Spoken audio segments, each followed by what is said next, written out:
So if you caught the video that I put out yesterday about Jack and Lily's case, then you will have picked up on how irate I was over this turkey interview that Daniel Martel did. And yes, I'm just going to keep referring to it as turkey interview or that turkey interview because I don't want to show respect to the host or Daniel Martel, to be quite frank. So I mentioned in yesterday's video that I was really, really angry about the video, about the interview, and that it really seemed to be making a mockery of the case, and it seemed to be making a mockery of the people who genuinely cared about Jack and Lily. Daniel was once again spouting lies, coming up with new stories, and contradicting himself.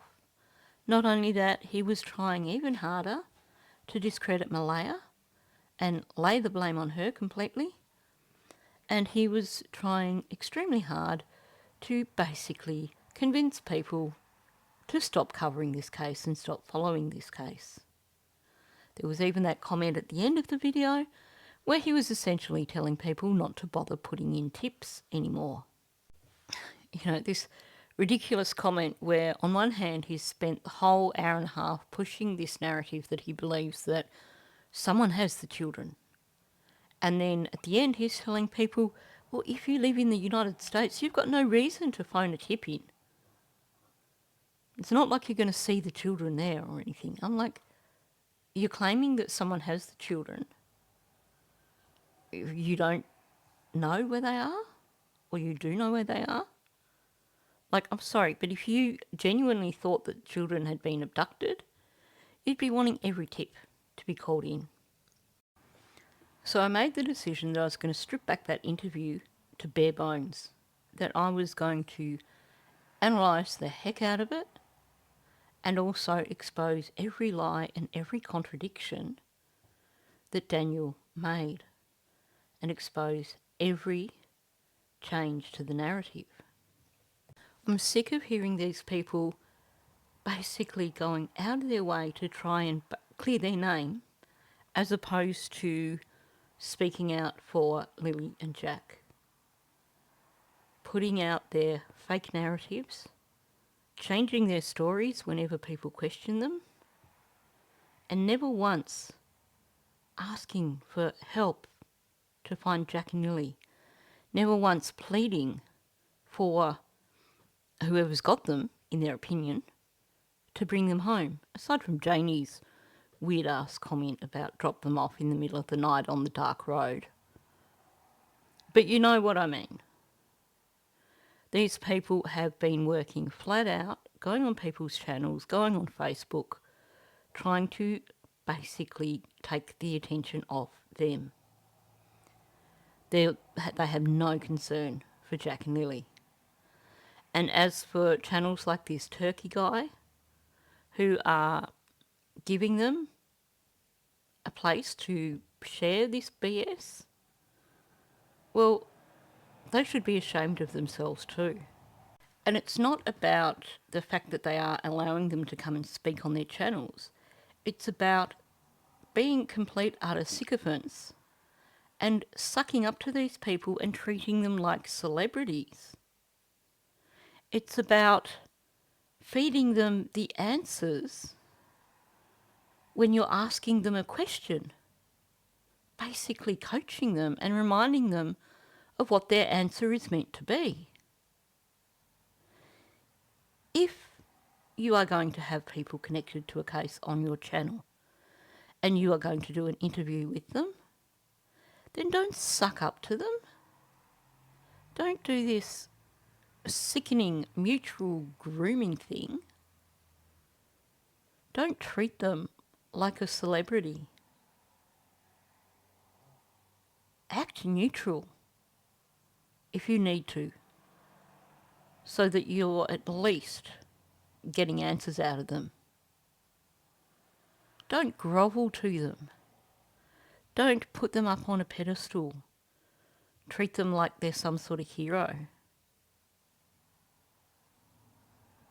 don't feed them the answers with your questions. This achieves nothing. So I was working on my next video, which is covering that turkey interview. And that particular video covers Daniel's description of things in the lead up to when the children allegedly went missing. So Thursday afternoon, Thursday evening and Friday morning. So while preparing for that and looking at documents, listening to comments, etc., about the Thursday evening, I suddenly realised that I really needed to focus just on that in one video, because what I came across is quite significant, and it ties in with previous videos that I've done talking about Thursday evening. So I did one video where I was discussing the fact that Janie, in her narrative, has all these events that focus on one single location in the driveway.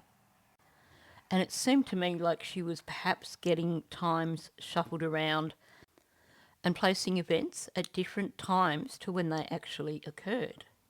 She was also jumping back and forth between Thursday evening and Friday morning in her retelling of events, which to me was a huge red flag. It made me think that things were not in the right place in terms of her narrative.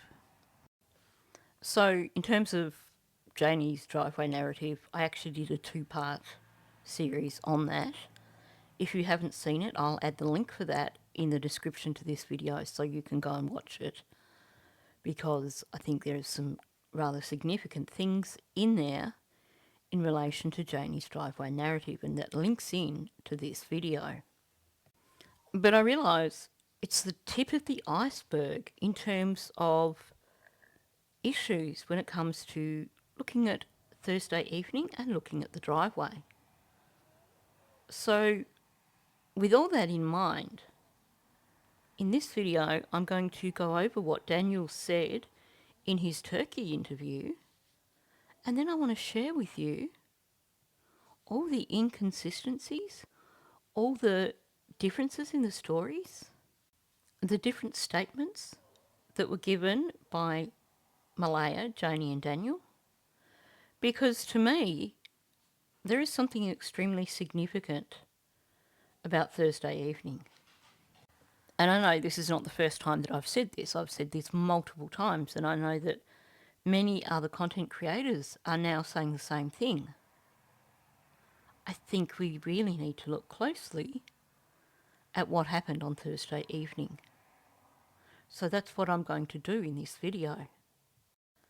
Now, most of you would realise that when you have something occurring, that witness accounts will differ. We all perceive things based on our own life experiences, based on our own understanding of the world. And we all see things differently, we remember different things. So yes, witness accounts will differ. And you may get contradictions in witness accounts. But when you have 3 people giving accounts that really are vastly different, to me that's a huge red flag. So let's just jump in and we'll make a start looking at what Daniel said first of all on this turkey show. When we got home, it was a little bit before 4 o'clock, and I went outside and I helped Mom work on the fence. It took me a little while to find all my tools and stuff, but then, after I got my drill and everything else, and I helped Mom work on the fence for quite a few hours until it was just coming on to dark. And then after it was dark, I came back inside.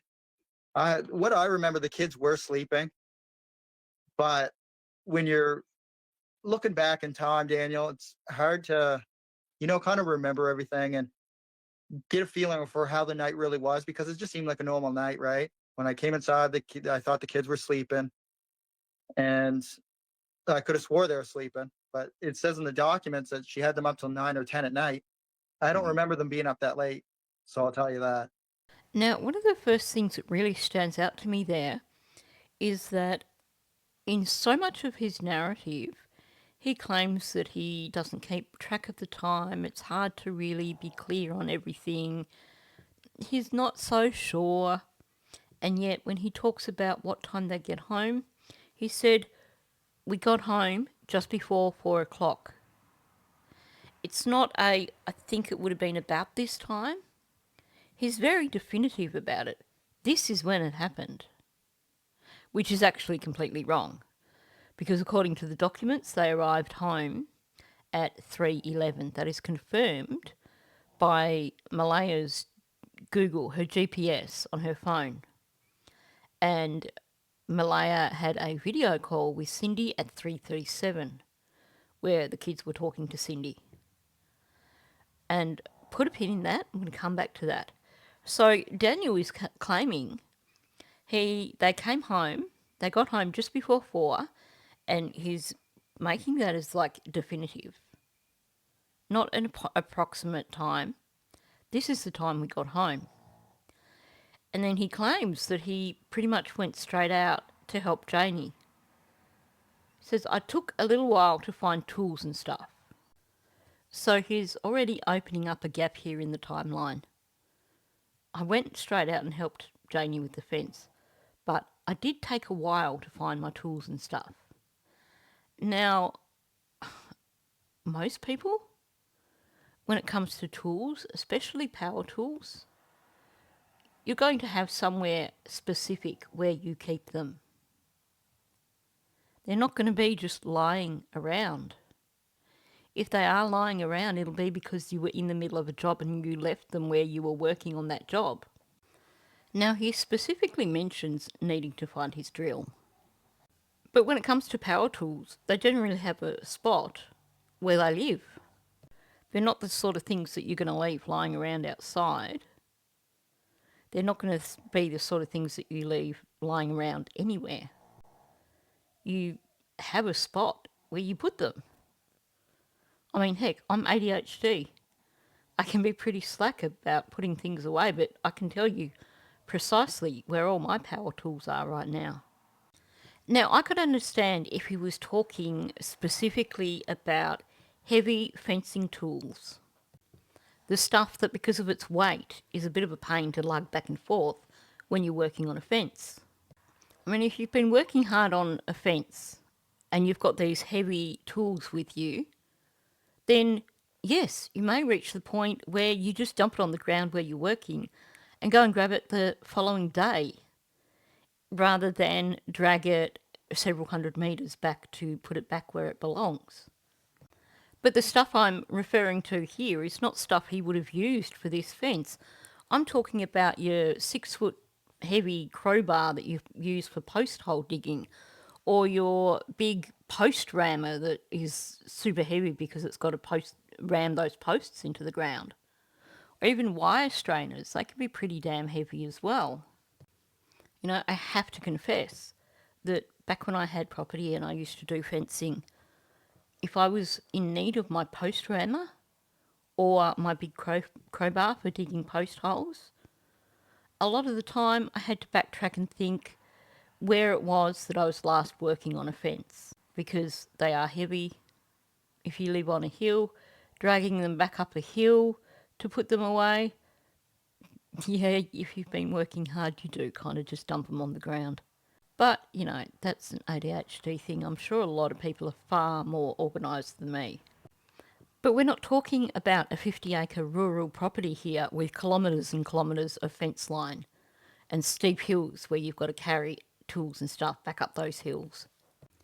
We're talking about a fairly small property. It's only a couple of acres. How hard could it be to find his tools? And like I said, looking for his power tools, that shouldn't be a challenge. But when I think about this fence narrative, suddenly I've got a lot of questions. Okay, first of all, looking at the fence itself, that is treated timber, which is specifically for things such as fencing. We're not talking about a hardwood timber that someone has cut down and then processed themselves for use in fencing. So you're not going to be attaching those posts with a drill. I mean, if you're efficient and you're wanting to save yourself a bunch of time, then sure, you might have a nail gun, but you're not going to drill them on. Look at the length of the fence, the number of palings. Can you imagine the cost of self-drilling screws if for some reason you did want to do it with a drill? Nobody in their right mind would do that. It would cost you so much more than simply using proper fencing nails.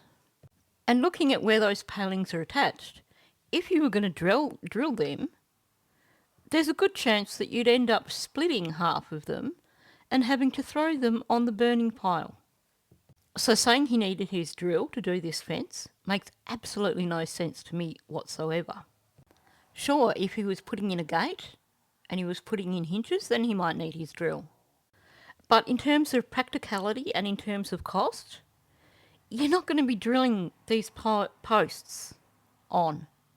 You're going to be putting them on with nails. But there's actually a massive hole in this narrative. So I'm going to play you a little bit of audio from Janie first. That's when I went over in my front of my RV and started raking the gravel for the swimming pool. Because I was waiting for Daniel to find his tools so he could help me put the top board up on the fence so I could put the boards up because I couldn't hold one end and nail the other end. Anybody that knows that, anybody that does carpentry knows that that's impossible to do. After Daniel helped me, I continue putting the boards on the fence. So I never really paid full attention to what she was saying here. So she's told us that the role that Daniel was doing was holding the other end of the post while she nailed it on. Well, why did he need his tools? Maybe if he was going to nail the other end at the same time. But generally, if you're doing it, you're going to have one person hold the other end because you need someone to hold it solid. If you're both trying to hammer at opposite ends of that post, you're not going to achieve much. So she has told us Daniel's role was to stand there and hold the post while she hammered it on. After he had finished holding these posts for her, she then continued doing the fencing on her own. He didn't need tools. He was just there to hold the post in place so she could get it nailed on. So why the narrative about waiting for him to find his tools? Why the need to find his drill and stuff? Either they were doing something other than working on a fence, or they're just complete utter liars. The narrative makes no sense. Why did Daniel need his tools? Why did he need his drill? I would get it if she had said, I was waiting for Daniel to find his tools so I could borrow them. But she's very clear about what she's saying here. She was waiting for him to find his tools so he could stand there and hold a fence post while she nailed it on at the other end. I mean, at the most, all he needed to find was his own hammer or his own nail gun so that once she'd finished hammering it on at her end, he could then do his end. But apparently he needed a drill and stuff. And apparently it took some time to find. It's another part of the narrative that just does not hold water. Now, according to Daniel, he stayed out there and helped Janie with the fence for quite a few hours. In fact, he says it was just coming on dark Well, if he's claiming he got home around 4 and he helped her with the fence right up until when it was just coming on dark, sunset there in May was around 8:30. So he's saying he spent 4.5 hours outside helping Janie with the fence. Now, according to Janie's narrative, what Daniel did in terms of helping was he held those long posts while she nailed them on. Now, I pulled up Google Earth and I did a quick measure of that fence line. From the end of the trailer through to the woodshed is 13 metres. But she wasn't fencing all the way to the woodshed. She was only fencing to the end of the fence there where it joined up with her yard. Now, it wasn't so easy for me to get an exact measure from Google Earth because you can see it was kind of fuzzy. So I basically had to go with the blobs and figure out that's roughly where the fences would have joined. So let's round that up to 11 metres, which is a bit over probably 33, 34 feet.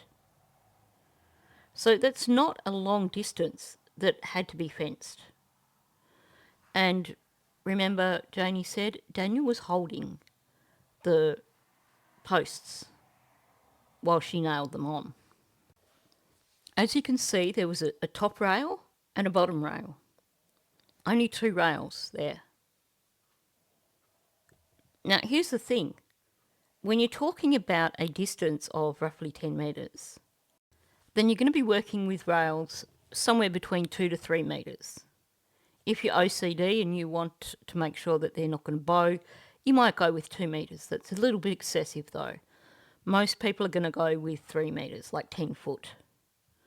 So let's say that they're OCD and they go with the shorter length, the 2 metre posts. That's 5 top, 5 bottom. That is not going to take 4.5 hours to nail on. You could get that knocked out within an hour. So this narrative that he was out there for 4.5 hours doesn't fit. Him needing tools to stand there and hold a railing doesn't fit. This narrative doesn't fit. Now, the other thing that's going on here with Daniel's narrative is that there's a massive gap in the narrative.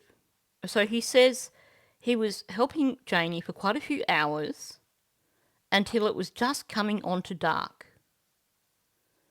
Now, like I said, that would be around 8:30 for that time of year. He then says that after it was dark, he came back inside. So here's the problem with that. When it's sunset, when it's just getting dark, it's not like you switch off a light switch. If you're saying it's just coming on to dark, then you've probably still got, half an hour or so before it's dark? So on one hand, he's saying he helped her until it was just coming on to dark. It was just starting to get dark. But he didn't go back in until it was actually dark. So you've got a gap in the timeline there of roughly half an hour. What's going on there? Why doesn't that fit? Now you'll notice in Daniel's narrative that throughout this 4.5 hours, or however long it was that he was putting those 10 railings on the post, that there's no mention of Lily and Jack. They simply don't exist in his narrative. They're not a part of the story. And yet, according to Janie, they were outside playing while she was working on the fence. And I'm going to play another bit of Janie's audio for you. So I was out there doing my fence. Jack and Lily were in the backyard playing. I came in the house to have some supper. I do not know when the kids went in the house. So this is when we start to hit a few problems. So we've been told that Daniel helped Janie with the fence. He went inside when it got dark. Janie is telling us that Daniel helped her with the fence, and then after he'd finished helping her put those railings on, she continued working on the fence and Jack and Lily were outside still playing. And then she went inside for supper and Jack and Lily were still outside. Well, that puts Jack and Lily still outside after 8:30 at night, after dark, because according to her story, Daniel was there just helping her with those railings to put the long ones up so she could then put the actual posts, nail the posts on. And she continued with that after he went inside and Jack and Lily were still playing outside. But we have no mention from Daniel of the children being outside at all. Not only that, but he claims that when he went inside, the kids were sleeping. So how does that work? Do we have an alternate reality here? The kids were playing out on the driveway in the dark, or playing out in the yard in the dark when Daniel went in, because Janie was still out working on the fence. She doesn't say how much longer she was working on the fence for. She goes in to have supper and the children are still outside. She doesn't know when they get in. But according to Daniel, he helps Janie with the fence until it's dark. Well, until it's just getting dark. And then he loses half an hour or so from his timeline. We don't know what happened there because he doesn't get inside until it's actually dark. And the children are fast asleep in their beds. But what's interesting is that he tells us that 3 times. He says he came back in. What I remember, the kids were sleeping. And then he goes on, a little bit further down, he says, when I came inside, I thought the kids were sleeping. And I could have sworn they were sleeping. So we have him saying he remembers they were sleeping, then he thought they were sleeping, and then he swore they were sleeping. Seems like it's very important to him to convince his audience that when he went inside, sometime after 8:30, that the children were in their beds asleep. But then this is where it gets tricky again. Now, like I said, sunset is around 8:30 in May there. So if he went in after it was dark, I would say that he must have gone in around 9 o'clock, maybe later. And yet he's claiming that in terms of Malaya, when she put the kids to bed, he says, well, it says in the documents that she had them up till 9 or 10 at night. But I don't remember them being up that late. But the thing is, he says, it's hard to remember everything because it seemed like a normal night. And I'll come back to that. But he's just given markers in terms of a timeline. It had just gotten dark when he came inside, which would make it pretty easy to pinpoint what time he came inside. And he's saying the children were in bed around then. So he's saying he came in, must have been around 9 o'clock, the children were in bed. And yet he's saying, I don't remember it being that late when Malaya put them to bed. What, that late as in the 9 or 10 o'clock that she says that she thought that's when they went to bed.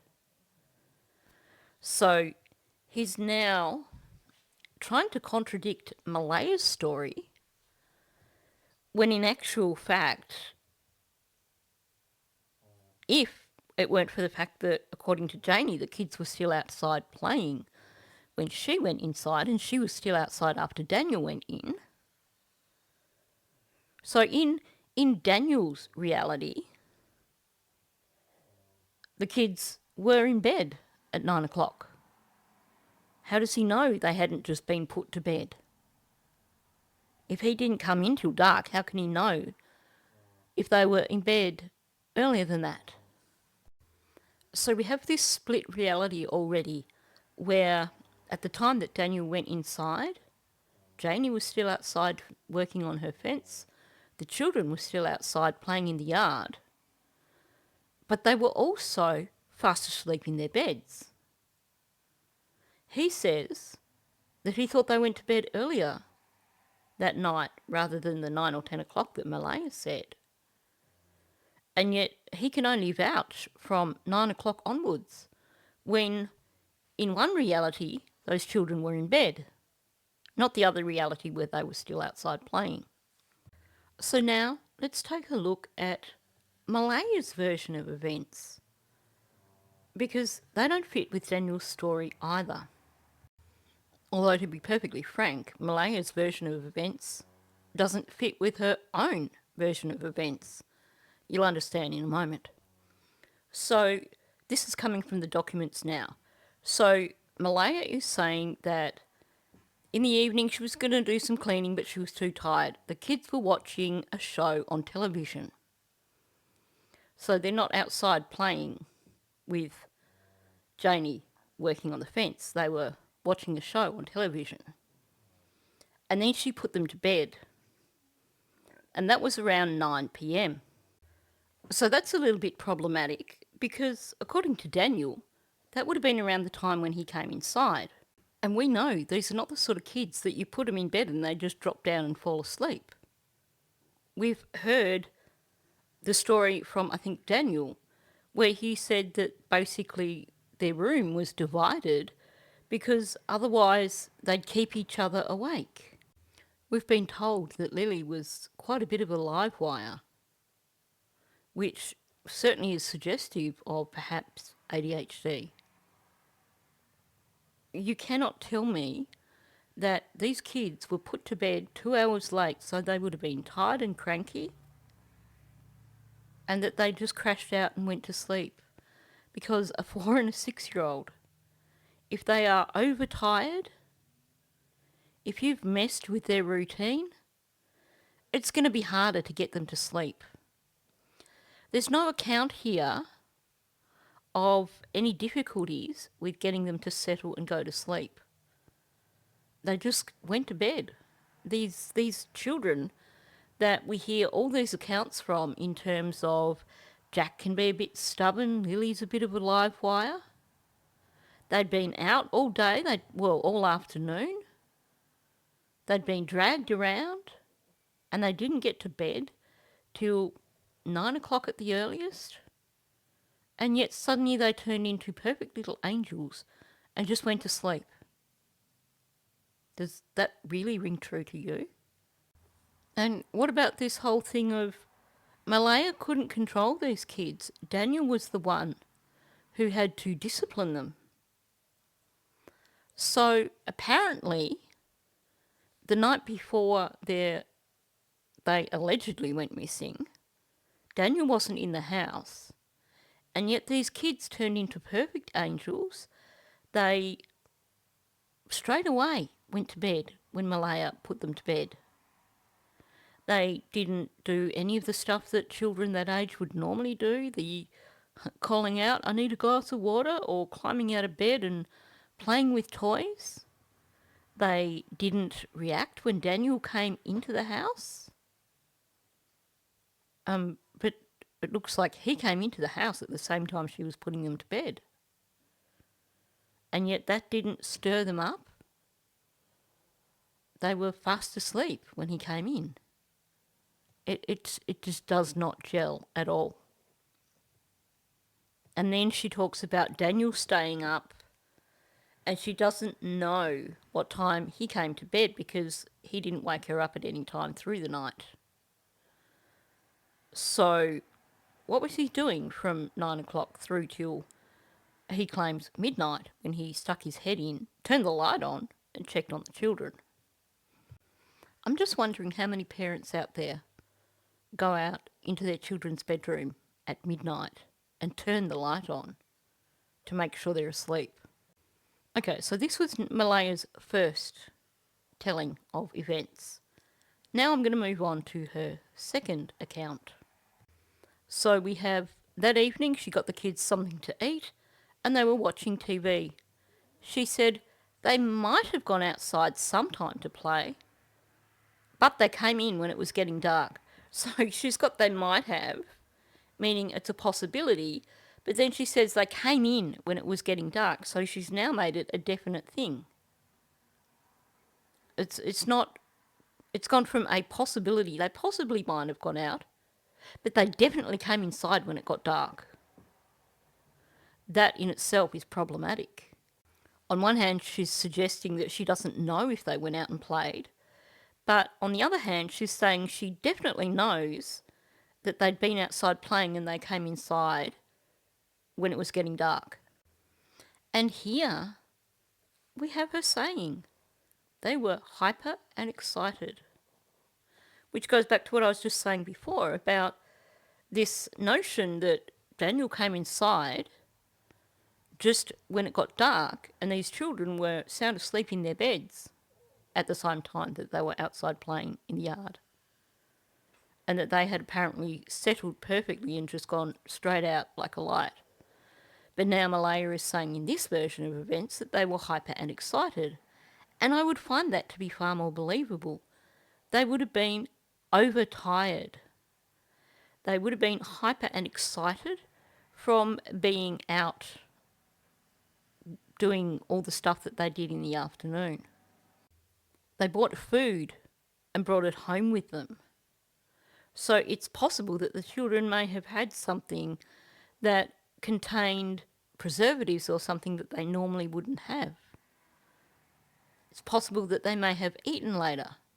So it makes sense that they would have been unsettled and they would have been hyper and excited.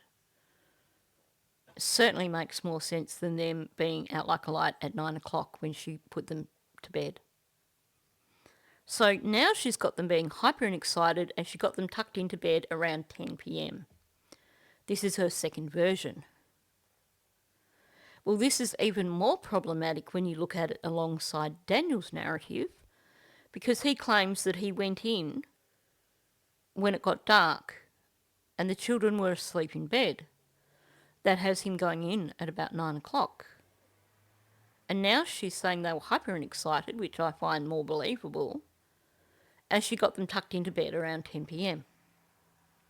Again, apparently, despite Daniel and Janie saying that Malaya couldn't control these kids, it was her who got them settled and into bed. But nothing is matching up at all here. We have the children outside playing the whole time that Janie is working on the fence. And then when Janie goes inside to have supper, the children are still out playing. But Daniel comes out after Janie is out there looking for his tools that he didn't actually need. And he makes no mention whatsoever of the children being outside. You would think that if in his reality the children were outside, that he would mention it. But the children don't feature at all in that part of his timeline. That they don't get a mention. And yet we have him saying that he went inside after dark. And you have this gap in the timeline. Like I said, he said he stopped helping Janie around the time it was just coming onto dark. You know, this is that part of the night where the light is starting to change, but it's not dark yet. So you've got that hole in his timeline. He stopped helping Janie when it was just coming on dark, but he didn't go inside till it was dark. So what was he doing for that period of time? And Janie continued working on the fence after Daniel went inside. So after dark, Janie was still working on the fence. And while she was still there working on the fence, the children were still playing in the yard. She doesn't say how long she continued working on the fence, But when she went inside, the children were still out in the yard. She doesn't know what time they went in. And yet while these children were still outside in the dark playing in the yard, Daniel went inside and they were fast asleep in their bed. But he went inside around the time that in Malaya's first reality, she was just putting them into bed. The reality where they were just perfect little angels and they just knocked out completely and just went to sleep straight away. Then the second of Malaya's realities, well, Daniel would have been inside for an hour before she finally put those children to bed. And yet, according to him, he didn't think they went to bed that late. And they were already asleep when he came inside. Even though at the same time they were apparently still outside in the yard playing. So when you try and fit their timelines together, they just do not fit at all. It just does not work. Now, I'm going to come back to that timeline shortly. But first of all, I want to address another comment that was made by Daniel here.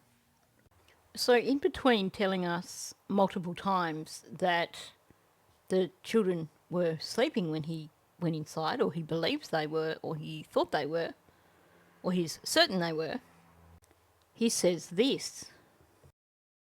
But when you're looking back in time, Daniel, it's hard to, kind of remember everything and get a feeling for how the night really was, because it just seemed like a normal night, right? So my question is this. Where did Daniel go on Thursday night? Because he actually wasn't present on the property. He must have returned at some time.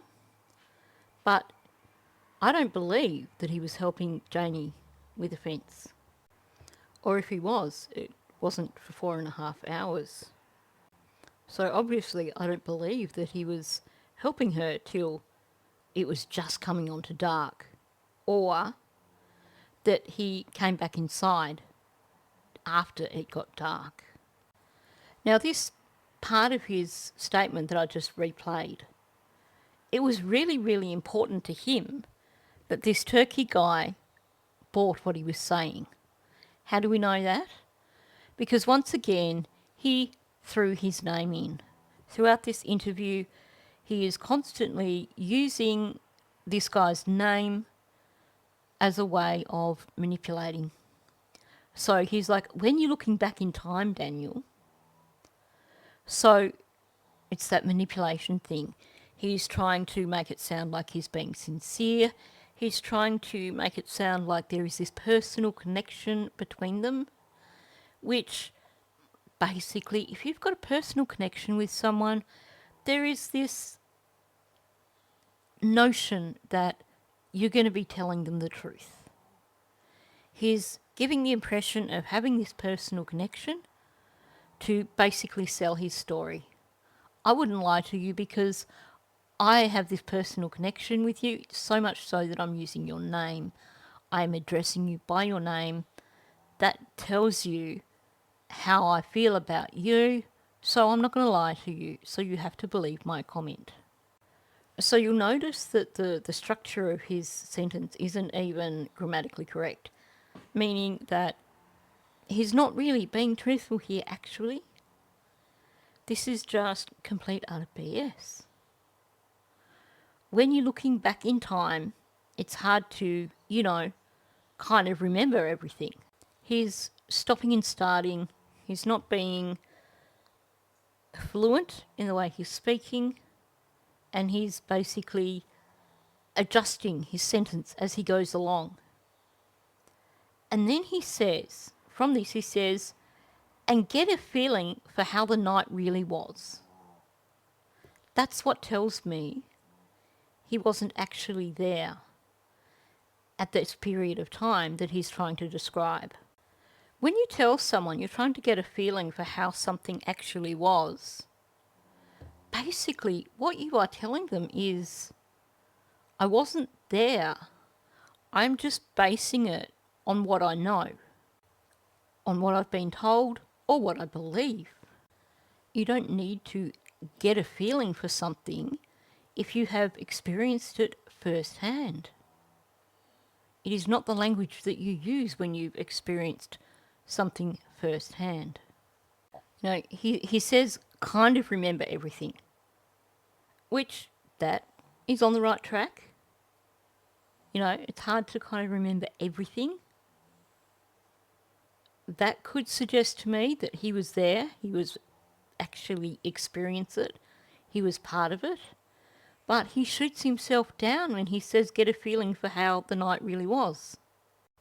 When my parents were first married, they moved to England for 2 or 3 years. So this was quite some time before my sister and I came along. Both my brothers were born in England. And my mum used to talk about I think it was the winter before my brother was born. She said it was one of the worst years for smog in England that had happened in years and years. And they lived in London because Dad worked at a local theatre, and he also worked on a pirate radio ship, which was basically a ship that was anchored out in international waters, because at that time, and this is going back to the early to mid 60s, at that time, the only music and stuff that was allowed to be played on the radio in England was basically your old style BBC music. None of this modern rock and roll stuff. So there were all these boats at one point, not all, but there were a fair few boats that were moored out in international waters, meaning that basically they couldn't be arrested, and they were putting out radio signals that could be picked up on land. And they were playing the Beatles and stuff like that that was actually not allowed to be played in the UK.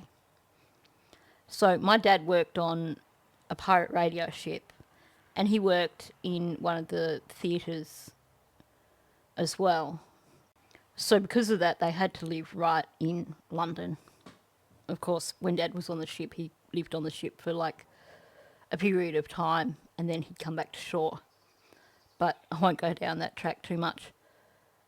But Mum used to tell a story about when she lived there, she had a poodle, and she would take it out for walks.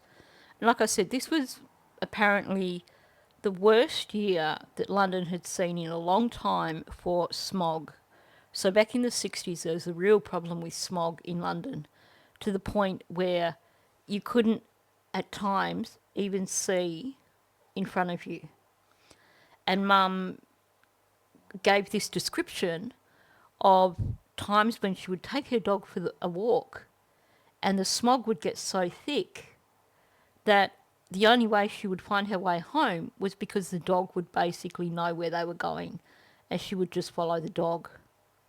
So that gave me a feeling for how it was in London back in the early to mid 60s, hearing those stories. But I wasn't there. I just know from being told about it what it was like. So straight up, him saying that, you know, he's trying to remember everything and get a feeling of how the night really was, says to me that he wasn't there. I'm going to guess that they probably came home from doing whatever, all the stuff they were doing. And we have this account from Wade, where basically he says that Malaya would get paid and the money would be gone in a couple of days. And he didn't know how they managed to do that. So, did Daniel go out somewhere after they all got home?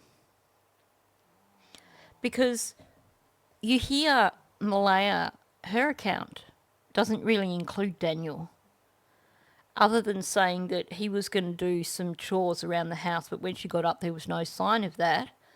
And she's got no idea when he came to bed. She didn't wake up when he came to bed. He's not part of her story for any other part of the night. When Daniel is giving his story about being outside with Janie,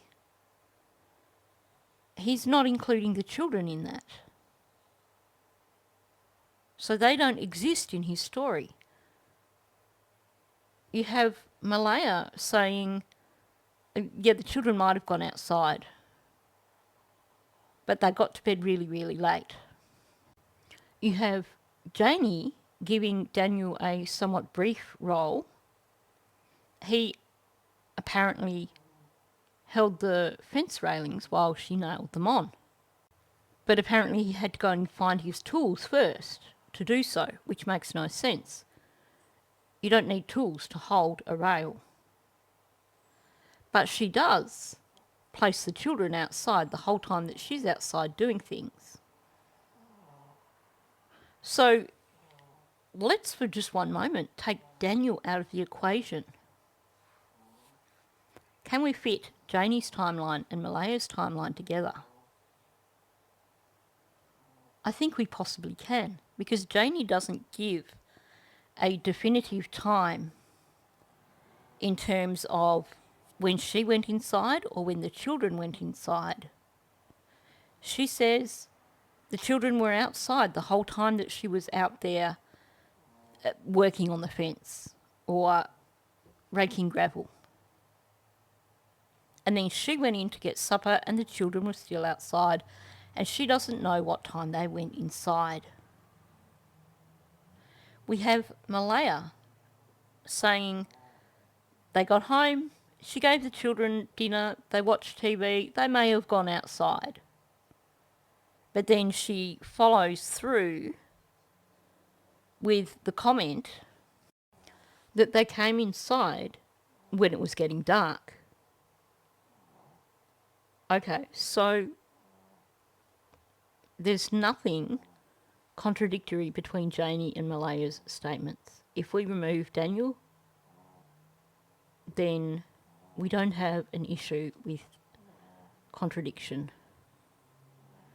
The only time we start having a problem is with Malaya not really knowing what time those children went to bed, Janie not really knowing what time the children went inside. Janie supposedly was inside already, and the children were still outside. Malaya tries to avoid talking about the children being outside. They may have been outside. That's evasion. That's someone saying, I may have put a bit of a scratch in your car while I was driving it. Meaning, yeah, I did, but I don't want to tell you about it. So why is she trying to avoid talking about the children being outside? Why is she so vague about when they went to bed? She doesn't know when they went to bed. They came in when it got dark. Okay, that's a bit like the classic line of, when we were kids, we knew to come inside when the streetlights went on. It's a logical lie, I'm going to say. So could we believe here that Daniel was not around at the time when he says he was around? Could we believe that there is truth in Janie saying she was outside doing things and the children were outside, and then she went inside and the children were still outside?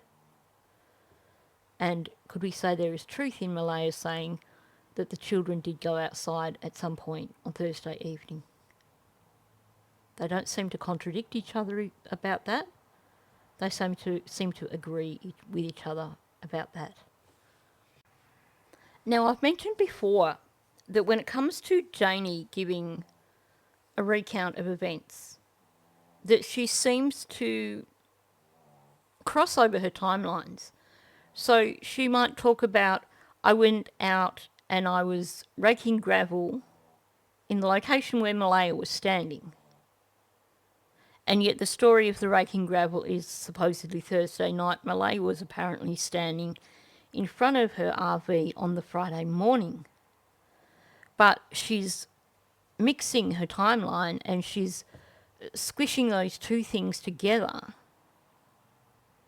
And even though it is an attempt to say it's the same location that I found Malaya standing the following day, she's kind of squished them together, and she does that quite frequently when she's giving these retelling. She'll talk about one thing that happened at one time, and then she'll flip onto something that happened at a different time while she's doing this retelling. So her timeline goes all over the place. And I said this in a previous video. I believe that what is actually happening here is that there's leakage, and she is actually telling us things in a linear manner in the way that they happened.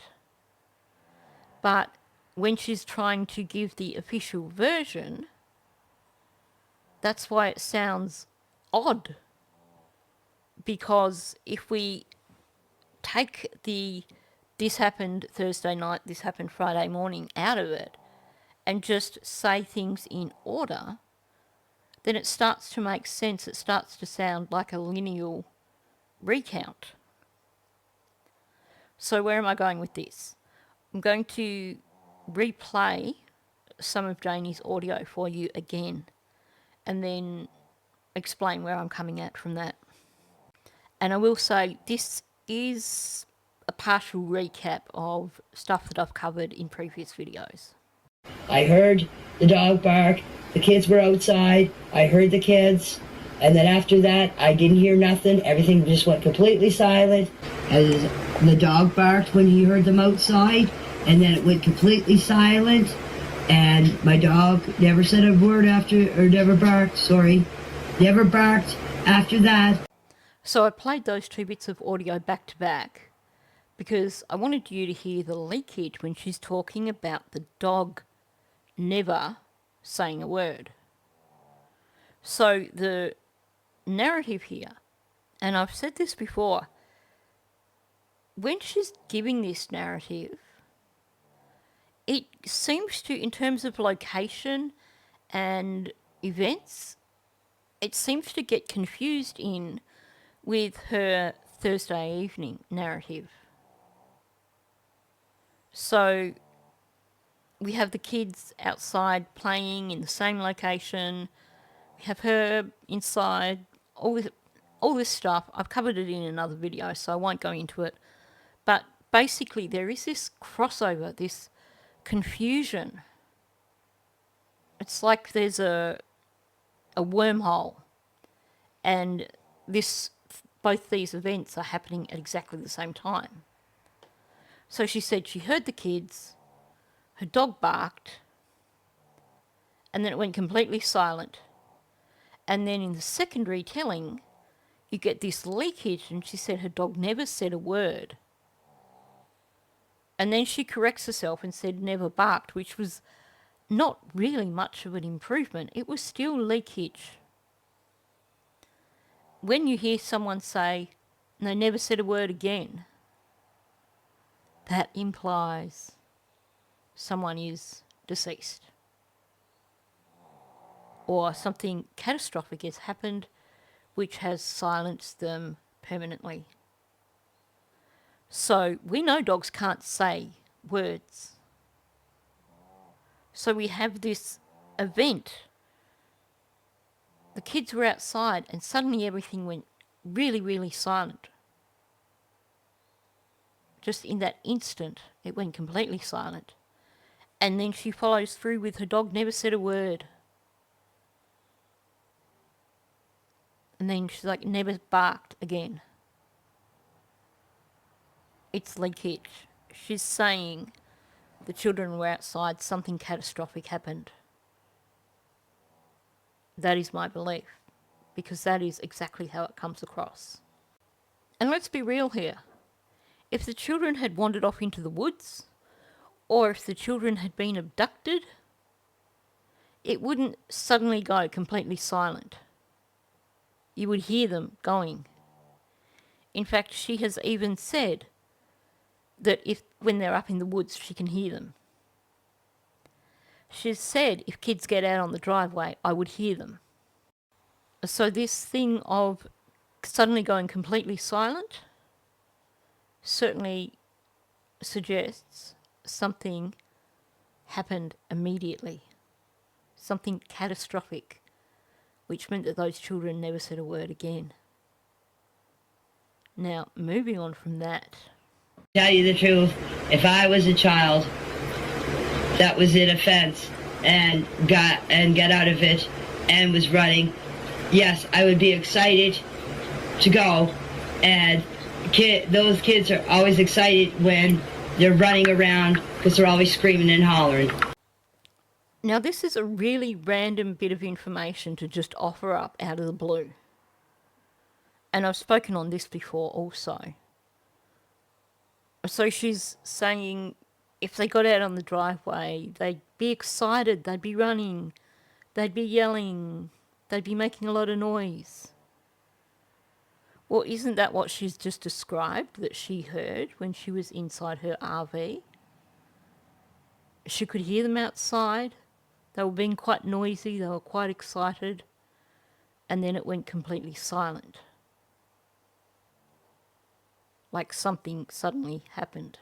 Because whenever they're outside, I'm usually out there. I'm the one watching those kids. I watch those kids out in the yard every day. That's why I blame myself for not getting up that day. If I would have got up, this would have never happened. That, of course, is Janie talking about this Friday morning, which I believe is all fictitious. I don't believe the children were around Friday morning.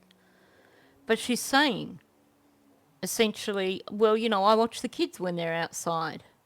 Now, I don't know how much of that is truthful, but I could imagine that she would at least be paying attention to the amount of noise they make, because it sounds like she is very much triggered by noise. Her dog is very much triggered by noise.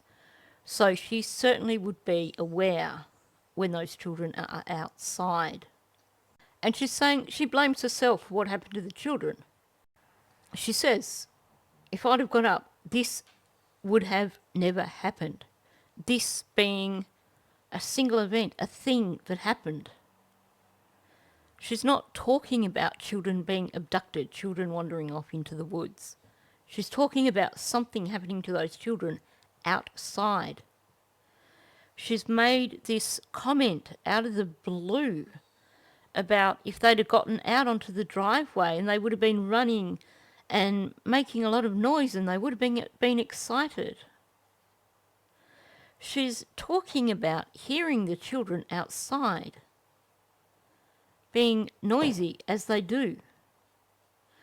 She talks about them being outside when she was out there on the Thursday night, and then she went inside to get supper and she just left them outside. And it appears, when we listen to Daniel's narrative, that actually he wasn't around on the Thursday night. My question is this: was he off spending money on treats for himself? Did he come back to the property perhaps a little bit compromised? And did Janie go inside and leave the children outside on Thursday night? Did Malaya just think that Janie was still outside supervising the children? Malaya and Daniel have both come up with this part of the narrative about the children coming inside before it got dark. We have Janie talking about, when she's talking about, whoever's got them, bring them back from where you took them. At night, in the dark, it gets so dark we wouldn't see. We would just hear them and go out and get them. That sounds like a bit of a guilty conscience speaking there, wanting to go back in time to that moment when she heard them outside on the driveway at night in the dark and wishing that she had gone out and done something. It sounds exactly like that. So, were these children left outside in the dark on Thursday night? Maybe Daniel had gone to get himself some recreational stuff. Came home a little bit compromised. Didn't see the children running on the driveway. Maybe they got excited because they saw the car and they ran out onto the driveway. I'm going to show you one more excerpt from the documents. So, actually it's a few excerpts. I forgot that I'd put them all together on one slide. So we have Daniel saying he always takes his phone when he leaves the house, and his timeline will say he was home. That's a really interesting bit of information to offer up. Saying he always takes his phone when he leaves the house. And so you can check his phone and you'll see that he was home.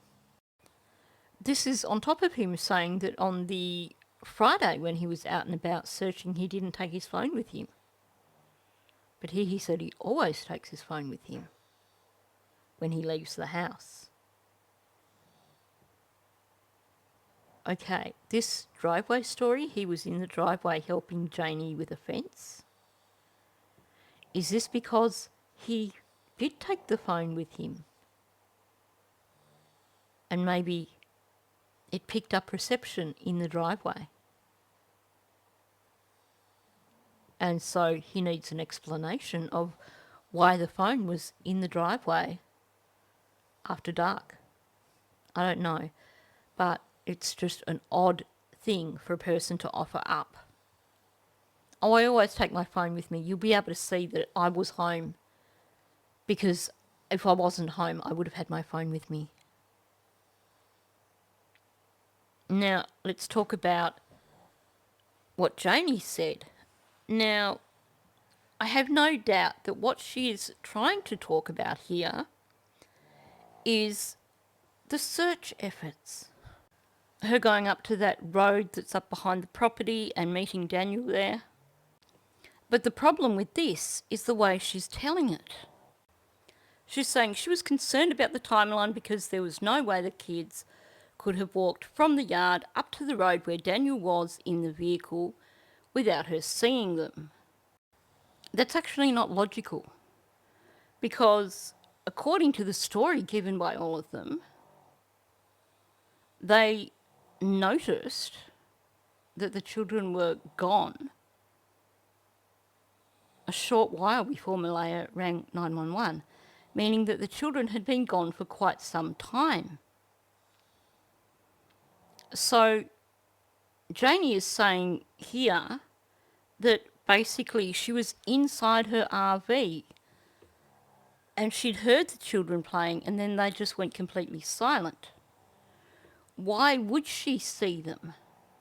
So this is a really odd comment to be making. She's basically saying there's no way possible that they could have gone from the yard to the road without me seeing them. When you couple this with her comments about hearing the children and then it all went silent, and then the bit about the dog never speaking again, when you couple that with her comment about if the kids got out in the driveway, they'd be all excited and they'd be making a lot of noise, you'd hear them. And this coupled with her comment of, if I'd have gone out when I heard the kids, this wouldn't have happened.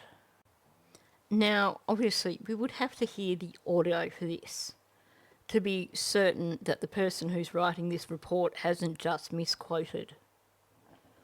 But to me, it sounds sus as. Is she basically commenting here that the children couldn't possibly have gotten out to a location where Daniel was in the vehicle without her knowing about it and preventing it from happening? As in, if I'd have gone out, none of this would have happened, or this would have never happened. Daniel's account makes it sound to me like he was not there on the Thursday, like afternoon, evening. It does not fit in at all with what Malaya and Janie are saying. Malaya's account starts to go off the rails when she talks about when the children came inside and when they went to bed. She's got no idea. Janie's account goes off the rails when she went inside for supper and has no idea when the children went inside. Well, you'd think you would know, because apparently those children make a lot of noise outside. It really does sound to me, from putting all this together, first of all, it sounds to me like Daniel has definitely lied to the turkey guy in his account of Thursday evening. He wasn't there Thursday evening. It does not fit with Janie's account or Malaya's account. So I'm going to finish off with a few observations from this bit of drone footage. Now, this is from after the children went missing, obviously. You can see a little patch on the driveway where they did a cast of the boot print. You can see what appears to be tyre tracks that end very quickly, kind of level with the opening in the fence. There's also drag marks of some sort from in front of the RV across to the fence line. Now, what's interesting about that fence line is that apparently Janie was working on that the night before, and she made a heck of a lot of progress if Daniel was helping her. If he was putting up the rails, then they got the rails up. She managed to hammer on a heck of a lot of palings in one afternoon or one evening, as well as stacking timber up along the side of it. All that in one afternoon. That's pretty impressive. Now, one thing that stands out to me is that gap in the fence. And she actually made a comment in her audio. You can hear her talk about this fence and, but there was another fence on the inside. But we know there's no gate on the top side of the playhouse. That just goes straight through to the fence where Janie's trailer is. So you have that big opening in this new fence along where the cubby house is. So it's not like, even with that inside fence, the children were contained. But the thing that occurs to me when I look at this is, if I stop and think about this like a 4-year-old and a 6-year-old, then this is a bit of an adventure. Just to sort of set the scene, I'm going to tell you a story about a young man that I used to know. Young man as in teenager. This is when he was probably about 12. And he was quite energetic. And him and his friends were playing a little bit too close to his classroom. And they kicked the football through the classroom window. So the groundsman basically came and took the entire frame out of the window so he could replace the glass. And because this young man was quite energetic, he then drove his teacher mad by going in after the break and a number of times jumping through the hole where the window used to be. Now, to the adults around him, they just saw an empty window frame that was waiting for the groundsman to come back and replace it. For him, because of his ADHD because of his sense of adventure. He saw this as an exciting new activity. What 12-year-old boy is not going to want to jump in and out of a window when there's no glass there to impede you? If you happen to be a somewhat energetic young man and you tend to act before you think. So if I'm looking at this from the perspective of a 6 and a 4-year-old, that hole, that gap in the fence there, looks like a heck of a lot of fun. It's like a little portal that you can run in and out of.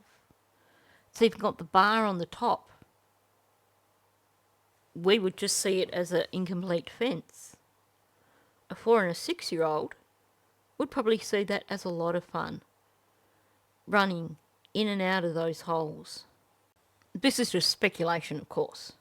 But my point is, we can't rule out the possibility that in this instance there was something exciting for those children in terms of running out onto the driveway and being noisy in the way that Janie essentially described it.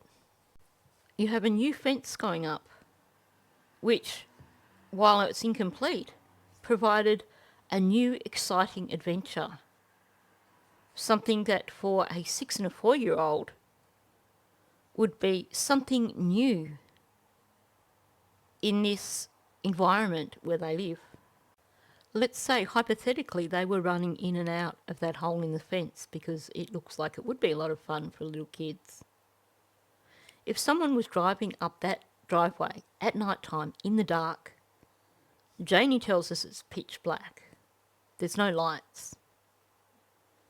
If they were driving up that driveway and those kids ran through that gap in the fence, they would be obscured by the side of the house until the very last moment.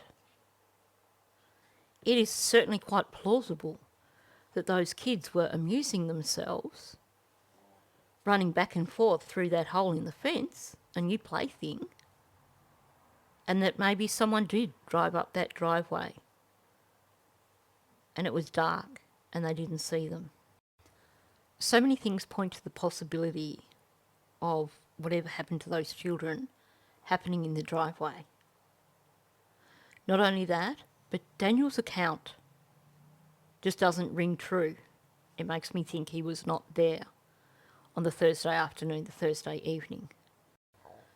Daniel doesn't feature at all in Malaya's narrative up until the point where she says he was supposed to do chores, but it didn't appear that he did them.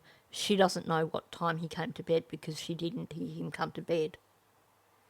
That's the only role he plays in her narrative for that Thursday afternoon. In Janie's version of the narrative, his only role is to stand and hold a fence rail after getting tools that he didn't need to use. And then we didn't have him heading off inside or anything. It was just after he had helped her, Janie continued working on the fence. So he just basically evaporated from standing there holding the rail. So in those two narratives, he had such a minimal role. In his narrative, his timeline doesn't fit in with anything that Janie is saying or with Malaya's timeline. And his timeline of him being outside helping with the fence does not include the children being outside, even though Malaya is saying they were outside and Janie is saying they were outside. We have this insistence of them coming in before it got dark. Or in Daniel's instance, he came inside after it got dark and they were in bed. To me, in terms of Daniel, the only possibility is that either he was not there Thursday afternoon, Thursday evening, or his brain was checked out because of other activities. He was maybe on the rug so to say. But there are major inconsistencies when it comes to Thursday afternoon and Thursday evening. And ironically, with those major inconsistencies, they all had to give so much detail about Thursday afternoon and Thursday evening, which shouldn't really have that much bearing on the case. And yet by going into it in so much detail, they have themselves made Thursday afternoon and Thursday evening significant. I'll leave you with that thought. I'm really interested to know your thoughts on this, because it certainly got me thinking. I think it definitely shows that Daniel is lying about Thursday afternoon, Thursday evening. But we know that he lies so many times. We know for certain that their accounts do not match. These are things we know for certain. If Thursday afternoon was just a normal afternoon, then we shouldn't have this discrepancy in their timelines. So I'm going to add in one last thought before I finish, and I have saved this to the end because I think this is something really significant in terms of what Daniel is saying. He's talking about Thursday night and saying it's hard to remember everything. Basically saying it just seemed like a normal night. But here's the thing. When you lose someone, those last moments that you spent with that person become indelibly etched in your brain to the point that you can remember what you were talking about. You can remember the details of what you were looking at. Yes, maybe at the time it just seemed like a normal night. But once it becomes the last time you saw them, it is no longer in your mind a normal night. And I would imagine that if you were a guardian of children who'd gone missing, and the last time you saw them was the night before, you would go through that night in your head over and over and over, trying to find some clue as to what happened. And even if you didn't go through that night over and over in your head, but you would. It's human nature. But regardless of that, Daniel has said that he has been interviewed countless times. So by the time he is giving this account, he should remember what that evening was like. He should remember. He should know what time he went inside. Because if he's saying, well, I went inside when it got dark, by that point in time, he's had time to check and realise that, well, okay, that must have been probably around 9 o'clock because it was starting to get dark at 8:30. The first time he gave that account would have been within days of the children going missing, meaning that that same evening that he had given that recount, he would actually be making note of what time it got dark.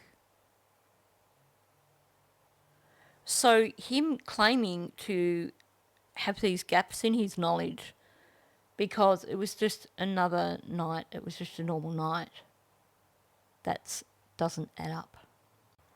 They say to be a good liar, you need a good memory. It seems like that is not one of Daniel's strengths. So I'm going to leave it there. I'm really interested to hear your thoughts on this. I hope I haven't been too all over the place with it. I hope I've managed to explain things fairly clearly. Now, there were things in here that were me giving my opinion, but there's a lot of inconsistencies in their statements. There's a lot of things in the way they said things which are red flags.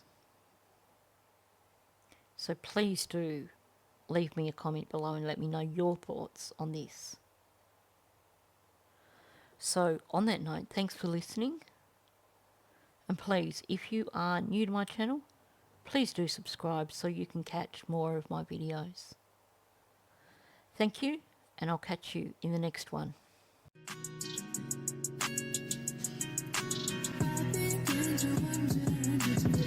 Give a fuck about me, 'cause if you